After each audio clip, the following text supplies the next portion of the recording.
শুভ সকাল বন্ধুরা। আজকে আমি সকাল সকাল রান্নার ভিডিও নিয়ে চলে এসেছি। আজকে কলকাতা থেকে আমার মা আর আমার বোন আসছে, সেই কারণে সকাল সকাল আজকে রান্নার খুব তোড়জোড় শুরু করে দিয়েছি। এই যে আজকে আমার মেনুতে আছে সিম ভাজা আর বানাবো শশুনির শাক। এই যে টাটকা তাজা শশুনির শাক সকাল সকাল এক কাকিমা আমাকে কিনে বেছে দিয়ে গেছে। আর হবে গিয়ে পটল চিংড়ি। তো পটল অলরেডি আমার কড়াইয়ের মধ্যে দেখুন ভাজা হচ্ছে, আলু সিদ্ধ করতে চাপিয়ে দিয়েছি। আর এই যে টাটকা তাজা চিংড়ি মাছ, এটা দিয়ে হবে পটল চিংড়ি।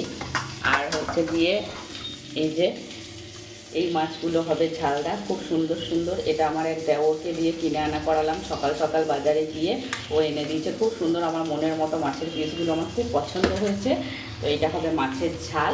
আর বানাবো ডাল, আর তার সাথে হবে টমেটোর চাটনি। আজকে জমিয়ে খাওয়া দাওয়া, রান্নাটা ভালোই জমে উঠবে। আর কালকের জন্য আমি এনে নিয়েছি মাংস, এটাকে এখন ম্যারিনেট করে রেখে দেবো। এই যে টক দই দিয়ে ম্যারিনেট করে রেখে দেবো, এটা হবে কালকে। ঠিক আছে, তো আমার মেনুগুলো আপনাদের কেমন লাগলো একটু কমেন্ট করে বলবেন। ওকে, বাই।